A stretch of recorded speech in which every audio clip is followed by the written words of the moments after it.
In the previous lecture, we discussed transport properties of quantum dots. Those are quasi-zero dimensional structures, but under the framework of classical electrostatics.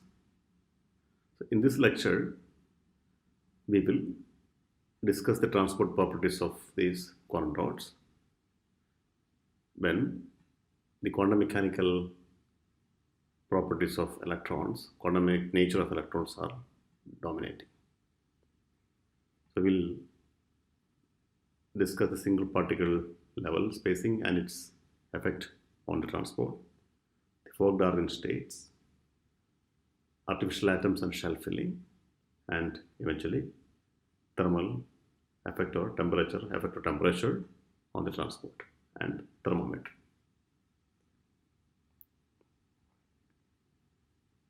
As we just mentioned, we considered only classical dots so far, or the classical electrostatics and its effect on the transport properties. The context was the dots were metallic or large quantum dots where the single particle level spacing is negligible and the density of states inside the dot is continuous. So the total energy that the quantum dot got is just its electrostatic energy, that is CgVg minus Ne all squared divided by 2c sigma, where this corresponds to the charge on the gate and this corresponds to the number of electrons. C sigma is the total capacitance.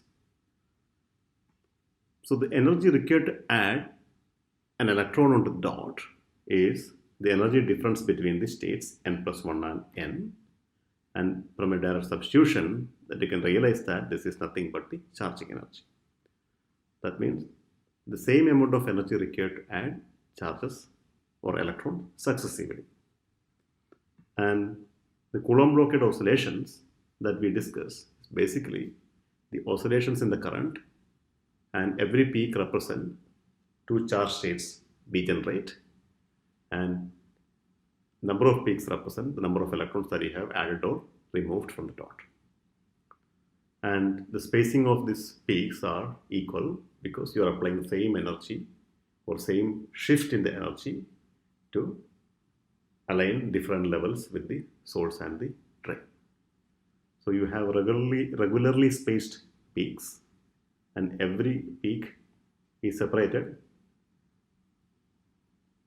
by the same charge or same gate voltage, delta V, and delta Vg, and addition of every electron requires same amount of energy, Ec.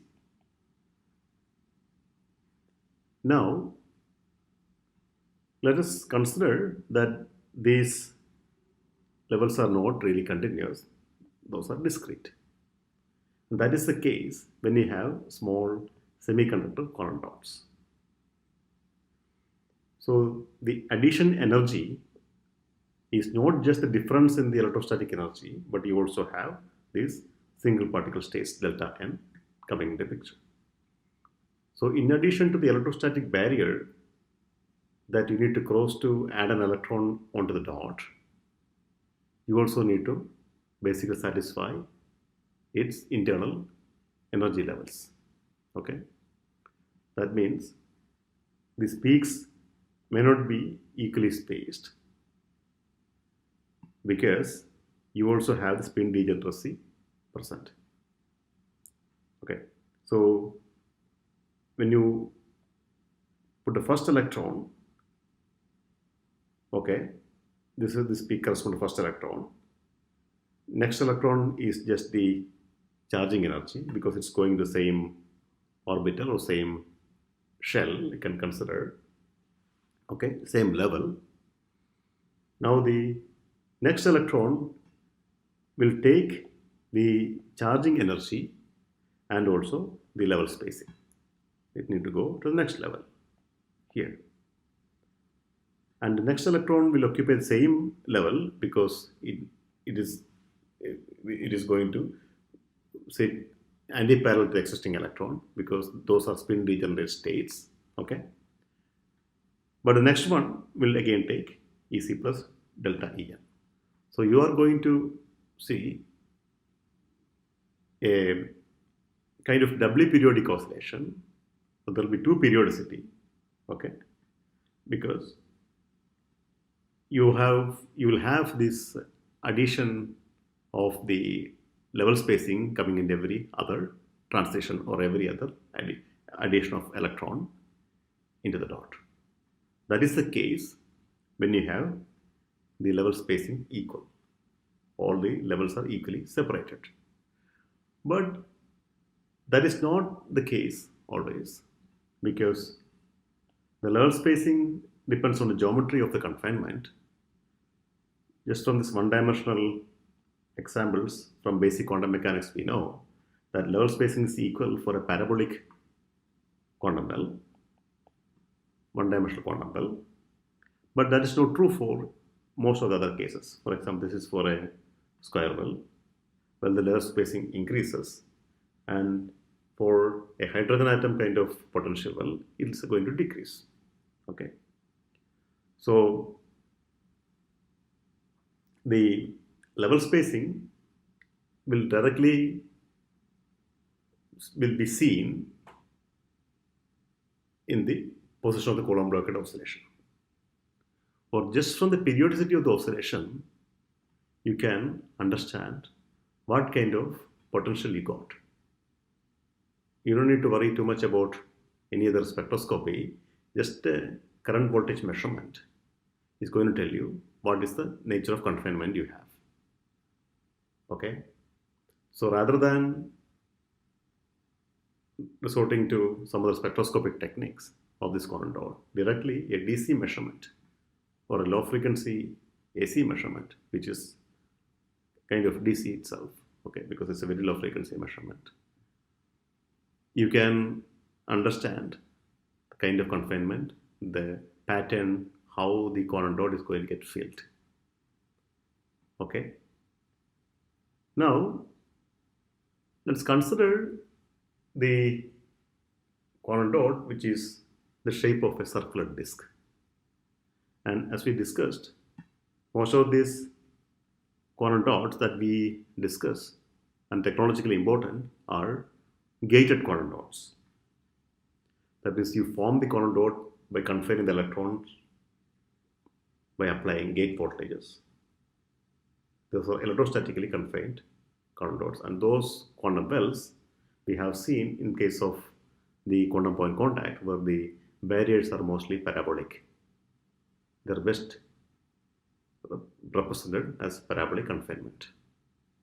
So when you have a circular disk, what you have is you have a two-dimensional parabolic confinement, or the well is going to look something like this, where the dot is kind of shape of a disk or a pancake, and the quantum well is going to look parabolic in all the directions in the x-ray plane. And this is a well-known potential and well-known problem, and the wave functions for this, for the Hamiltonian, when you have a two-dimensional parabolic confinement, are called Fock-Darwin states. And these images represent the first few states, or the probability density of first few states. And here the energy levels are given by this equation here, where n and m are the quantum numbers. And this shows the degeneracy and the filling sequence for these different energy states. Okay. So what we are seeing here is, when you have a two-dimensional parabolic confinement, you have a filling sequence. The first level can take 2 electrons, second level can take 4 electrons, third can take 6 electrons, fourth can take 8 electrons. Okay, so these are like the shell's structure in a natural atom, okay, where you have 1s2, 2s2, 2p6, 3s2, and so on. So can consider this is like an s orbital, this is like a p orbital, and so on. Okay. So the first closed shell you can consider 2e because this completely closes this energy state, this energy level. Okay. This is one. And second one can take 4 electron. When you fill 4 in the second level, that state is also completely closed. Similarly, the next one can take 6 electron total. That means when you fill that, you will close that shell also. And similarly, next one, 8. Okay. Next one, 8 electrons. So the closed shell configuration for this quantum well, just like in a natural atom, but remember natural atom is a 3-dimensional, this is a 2-dimensional atom, okay, is 2e, that is when this is closed. The next one is 6e, because then 2e, this is closed and this is also closed. That means 2 plus 4, 6, okay, 2 plus 4, 6. And the third one will be, if you supply another 6 more electrons, that means 2 plus 4 plus 6, that will be 12. That is this case here. The next one will be 20. 2 plus 4 plus 6 plus 8, because the fourth shell can take 8 electrons. So that will be a total of 20 electrons. So these are the closed shell configuration for a circular disk quantum dot. So there is a very clear and close analogy between the natural atom and these quantum dots here. Natural atom has a shell filling sequence. When you go from the left side to the right side of the periodic table, you add 1 electron. When you reach there, the eightmost one is a completely closed shell configuration. And when you go to the next, you will start filling the next, okay, next orbital and so on. So you have next shell and so on, okay. So very similar to that, you also have a shell filling sequence in case of this artificial atoms. These quantum dots often referred to as artificial atoms because these are man-made structures but which mimics the shell filling sequence of a natural atom. Okay, so there is a lot of, as I was saying, there are lots of analogies between these two. As we have seen just now, the natural atom, you understand the shell filling sequence and this atomic structure by spectroscopy techniques using lasers. But here, you can understand shell filling sequence as we just looked in by currents and voltages, because you can run currents and voltages into these artificial atoms or quantum dots because those are slightly larger. They provide you the provisions. There are provisions to apply voltage and measure the current, which is not possible with the natural atom. So here you can directly measure from a simple transport measurement the shell filling and the atomic structure. You can characterize the atomic structure. Okay. So there are a lot of analogies and there are a lot of advantages in this case. A lot of atomic physics experiments you can do just by using currents and voltages on an artificial atom or quantum dot. Okay. So what we just discussed is the closed shell configurations for this atom in the shape of a pancake or circular disk is 2 electron, 6 electron, 12 electron, 20 electron. Those are the shell filling or completely filled shell configurations. Okay. Now this is not just a mathematical construct. It has experimentally shown that the artificial atom actually follows this sequence. In a very famous landmark experiment, which is published in this article,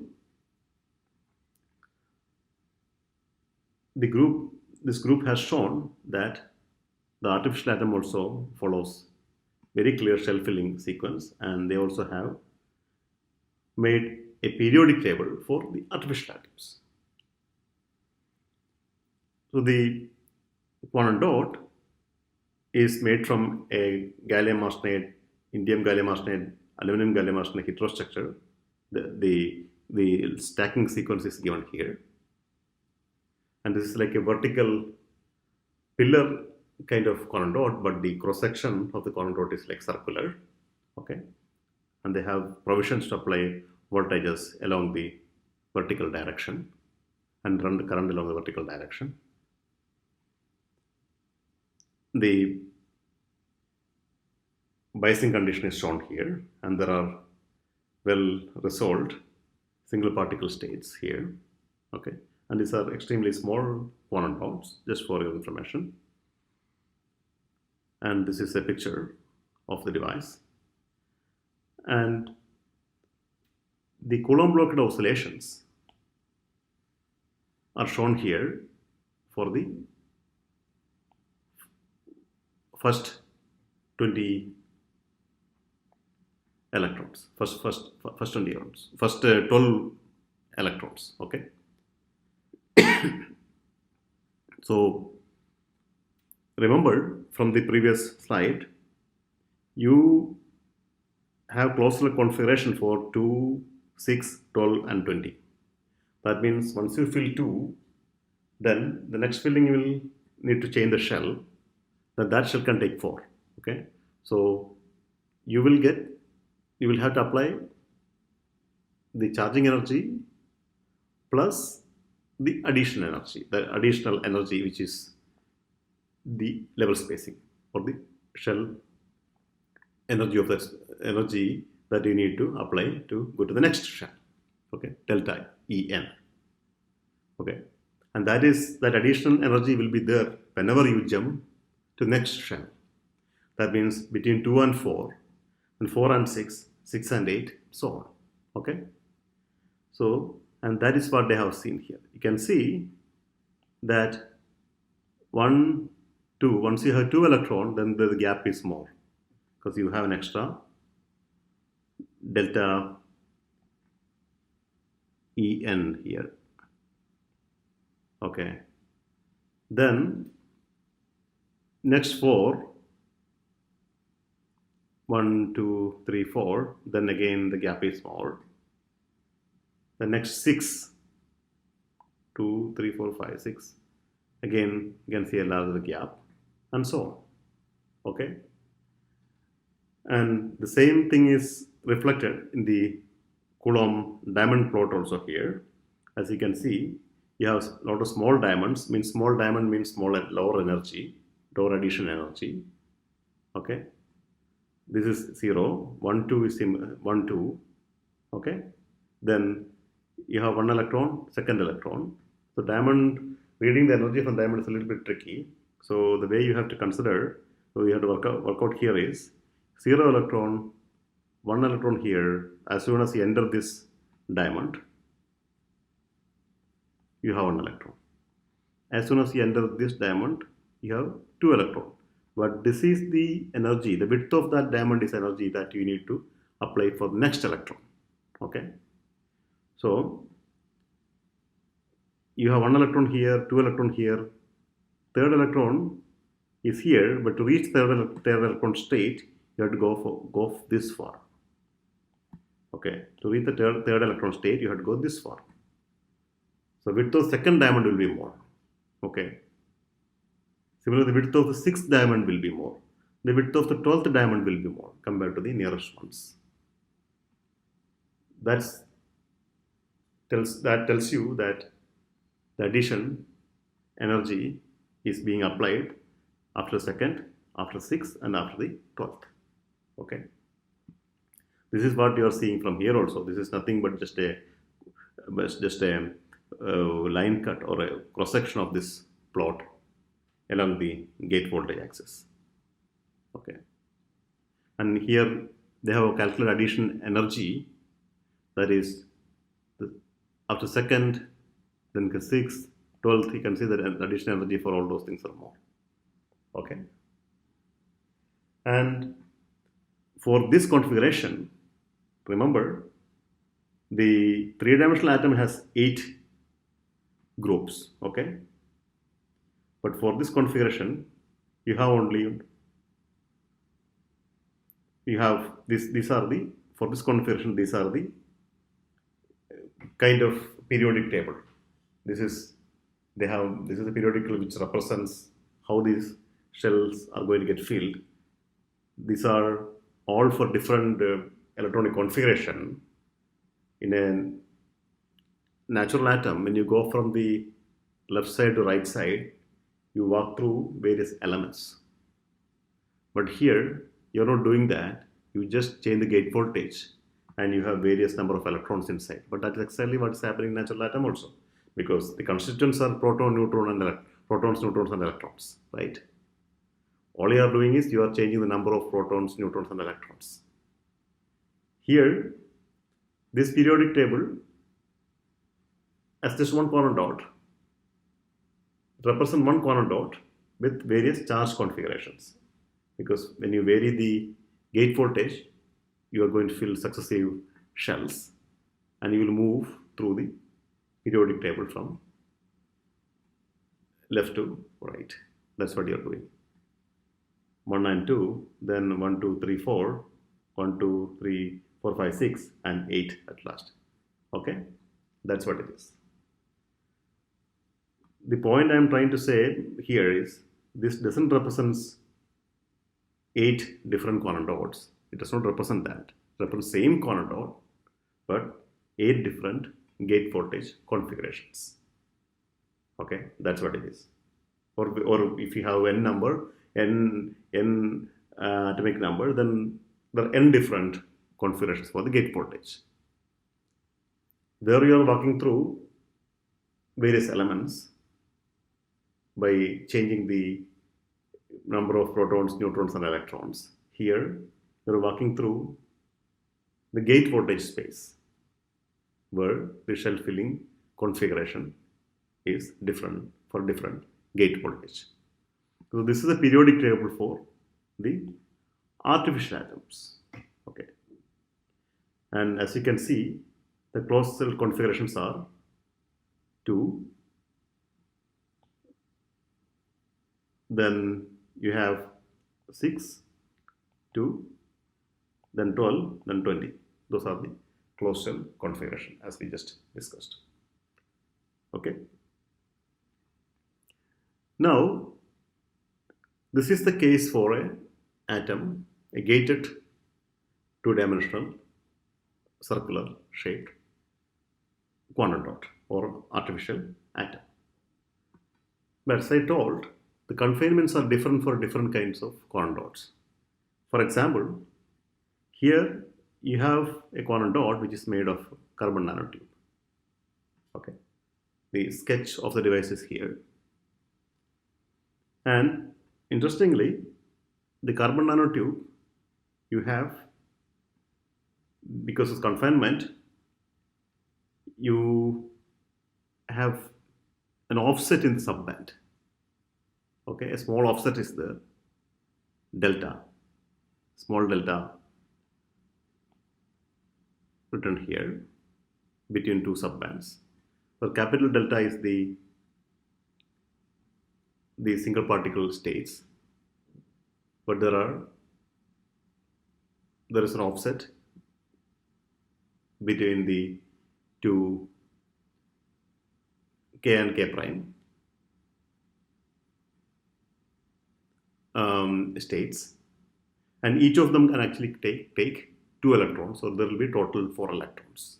Okay, what that means is the filling sequence or the Coulomb-Bloch oscillation need to represent this 4 different states in energy spacing, and that's what you are actually seeing here. The filling sequence is we have 1, 2, 3, then the 4th, there's a large one. Again, 1, 2, 3, 4th large one. The way to understand this is you have the subband offset small delta, and you have the single particle level spacing capital delta. In addition to that, you also have a electrostatic term, a Coulombic term du, and you also have an exchange term J. And the filling sequence is demonstrated here, how you fill it. So you start from the one electron which is already there, then the next electron is going to fill the same state. The second electron will go to the next level, that is basically charging energy plus delta, that's offset.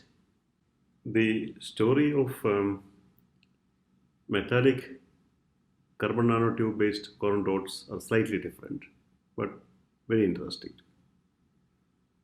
In the previous slide, we saw the shell filling sequence for a disc-shaped, circular disc-shaped quantum dot. What we have here is a quantum dot released by a very short metallic carbon nanotube. And the energy wave vector or EK diagram is shown here. The confinement is going to give you discrete K states, and there are two subbands. The energy level spacing is delta, and the subband offset is small delta here. Okay. And you also have two more parameters to consider. One is the exchange J, and the other term is the excess Coulombic energy du. Details are provided in this paper. But what I want to highlight or invite your attention to is the fourfold filling sequence. If you take a Coulomb blockade oscillation, you can see that there are 4 peaks together, then there is a large gap, then again 4 peak, large gap, like that. There is a filling sequence of 4, then there is a large energy gap. Filling sequence of 4, then there is a large energy gap. And that's what you're seeing when you have the Coulomb diamond plot also. You have 1, 2, 3, then we have 4 electrons, and the 5th one takes more energy to fill. Okay, the diamonds are larger. The charging energy plus the energy spacing between the levels, that is more for the 5th. So the way it is understood is the following way. So you have the first electron that will take charging energy plus there is an excess Coulombic energy plus the exchange. The second electron will have charging energy plus the offset, band offset, minus the Coulombic energy. Then the third electron is going to go in the same orbital, the same level. So you will have again same energy as the first one. The fourth one is not going to jump into the next level itself. So you have the charging energy plus delta, the level spacing, but then these two terms are not there. Okay, that is how you need to look at this sequence, filling sequence. So you have 1, 2nd, 3rd, 4th, then you have the 5th one that is going to take 5th one filling more. Okay, 1, 2, 3, 4, 5th one filling more, like that. So this is again another proof that you can just take the current versus voltage measurement or transconductors measurement, and you can get the information on the shell filling or the structure of the artificial atom. In this case, it is for a carbon nanotube based quantum dot. Okay. Now, this is another example where you can do the spectroscopy of this artificial atom. In this case, what we are seeing is the effect of magnetic field induced spin splitting or the Zeeman split states that you can directly probe from the transport. So you have more or less circular shaped quantum dot, which is realized by electrostatic gating, and you have in-plane field, parallel field, which will split the spin degenerate states in the absence of field into each of them into two, separated by the Zeeman energy EC, which is G mu B into B, where G is the lambda G factor, and mu is the Bohr magnetron, and B is the field, parallel B field. So in the absence of the field, you have these spin degenerate levels, single level. Two spin states have same energy. So when they cross the Fermi level, when you vary the gate voltage, that's going to give you a peak, which is the Coulomb blockade oscillation. When you vary the gate voltage, you are actually lifting or lowering these levels in the parabola. And every time when one of these level crosses, you get one peak. This is the case when you don't have any field. The field is zero. The moment you have a field, what happens, each of this level will split into two. So, but this is again a single electron transport regime. That means you can only put one electron at a time. Okay. So what that means is when the first level comes in the window, you get a peak. But when that level disappears, then closely the second level is going to follow. So these are pretty close compared to these single particle levels. The Zeeman splitting is small compared to the single particle level. That is assumption here. Okay. Then you have the second level will come in the picture. Then you get again a peak corresponding to that. So what are you seeing here is each of these peak will split into two, and the separation is the Zeeman energy. Okay. So from this, you can see that when you take a Coulomb diamond plot, this is the gate voltage axis and this is the bias axis. This is the VG. This is the V drain source voltage. Okay. So the line cut along the gate voltage, that is the Coulomb blockade oscillation. The line cut along the gate voltage basically is going to give you basically two peaks. Okay. Each of this line here correspond to one of this peak. So you have the initial Coulomb diamond. This is one part of the Coulomb diamond, one edge of the Coulomb diamond.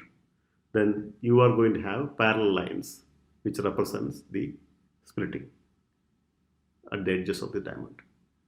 And which diamond these lines running into, then the spins, the Zeeman split states represent that lines correspond to that charge configuration. The splitting correspond to that charge configuration. Okay. Now, in this case, this splitting here correspond to the n is equal to 1 configuration. Okay. Anyway, those are details which which falls beyond the scope of this lecture. But in a nutshell, the splitting delta in the gate voltage axis, it is delta Vg is basically a function, is linearly related to the Zeeman energy EZ. Okay. Now, we can calculate what is that Zeeman energy corresponding to using the geometry of the diamond, this size of the diamond and the voltage scale. We can calculate what is the G factor, because G factor, the splitting and G factor are proportional. So the G factor is a constant, so splitting and the Zeeman energy are proportional. From using this relation, you can calculate G factor. Okay, and G factor we can also, probe and understand the variation G factor because of the confinement, or variation G factor because of other effects such as spin orbit coupling and any other effects. Okay, so you can probe all this just by using transport measurements on the quantum dot. Okay, this is another example. Now, this monodots are really small or nanoscale objects where they behave like artificial atoms. So what we are seeing here is a painting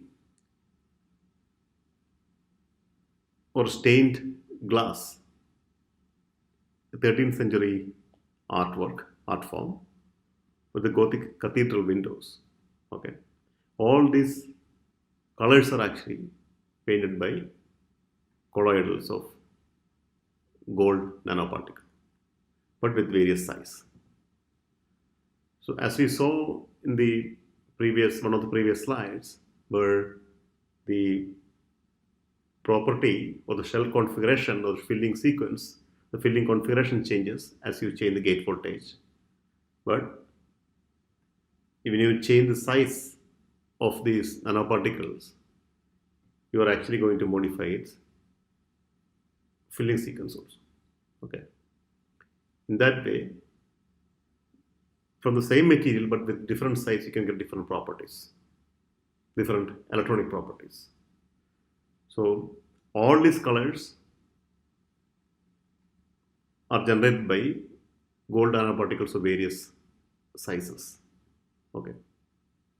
Here is another example where the gold colored nanoparticle displays the spectrum of colors as a function of their size, starting from 2 nanometer through 150 nanometer. Okay. The same technique is being used in 13th century Gothic cathedral window paintings. Another data where the melting point is going to change as a function of the particle size. When you have small nanoparticle, Nano-Gold, the melting point is so low, and when it reaches large size, it is going to approach the bulk melting point. So every physical property is going to depend on the electronic structure, and in case of quantum dots, the electronic structure is its size, or how many electrons are present, how many excess electrons are present, or what is the shell filling. Okay. And that is why these quantum dots are also called artificial atom, because just like natural atoms, you can vary its property just by varying this electronic shell filling configuration. Now, let us discuss one last topic today in this class. That is the thermal broadening of the Coulomb blockade oscillation. So what is the effect of temperature on this Coulomb blockade oscillation? So the classical dot, where the temperature energy is more than the single particle level or the level broadening, but the charging energy is much larger than that, then only you will see the Coulomb blockade peak or oscillation or the charging effect. Okay. In that regime, the conductance peak is given by this formula. Okay. Here, with the full width at half maximum for 0.35 kPt. Okay. So what we are seeing is the full width at half maximum, or the peak width or the peak shape, depends mostly on the temperature here. So just by varying the temperature, and you take the Coulomb blockade oscillation and fit using the formula, you can calculate the temperature accurately at a very accurately for these devices. Okay, and this is a valuable tool because the temperature of the equipment that you are using to measure these quantum dots, generally these measurements are done at low temperature. So the temperature of electrons are very different from the temperature of the equipment, or even the temperature of the crystal, because the electron-photon coupling is very weak at low temperature, where these measurements are done. These measurements are done at less than 1 Kelvin, cryogenic temperature regime, quite often tens of millikelvin.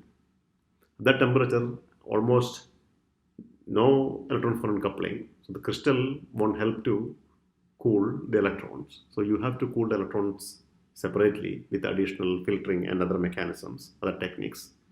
So it is very, very important to get an accurate measurement of the temperature of electrons to know where you are standing, what is energy scale. Because the temperature energy of this electron should be much, much lower than any other energy scales in the problem. Then only you can observe those effects. Okay. So it's very important to know the temperature, and this is the technique that generally used to obtain the temperature, because you just take the Coulomb-Blocher oscillation of the corner dot, then you fit it with temperature, you vary the temperature, and rest of the parameters are same, but only the temperature is varying. So you can do a global fit, and you can find out what is the temperature for this device. And in the other regime where we have quantum mechanical properties are actually dominant, then the peak shape is given by this formula. But here, the small difference, I mean, it's a crucial difference, is the peak height is also a function of the temperature. Because the transmission through the quantum dot is also a function of temperature. In this case, transmission is not a function of temperature, but the peak height is always same. In the quantum mechanical case, the peak height is also going to vary. Okay. So in the zero temperature limit is always a resonant transition. So the width is, it's a delta function. So it's a width is almost negligible. But as you increase temperature, the Coulomb-Blocher oscillation peaks will get broader, but at the same time it also will get shorter. Okay. So this is the regime where you have the charging energy and the delta, the single particle level spacings are greater than the temperature. The broadening is actually less than the temperature. You don't have a lot of broadening, but the single particle level is much, much larger. Okay. In this case, the peak height is also a function of temperature. Whereas in the classical case, the amplitude of the peak remains same, but the peak is going to get broadened. Okay. So in both of the regimes, you can use this formula to determine what is the temperature of the device, what is the electron temperature of the device. And of course, mostly in the experiments, one deals with, or one uses classical dots or larger dots, because it's much easier to fit, because there is only, the temperature appears only at one place, it's only in the exponent, so it's only in this function here, in the argument of this function here, whereas in this case the temperature appears in two different places, and the fitting process is slightly more complicated. So always the temperature is estimated using large quantum dots and fitting the Coulomb-Blocher oscillation as a function of temperature. Okay.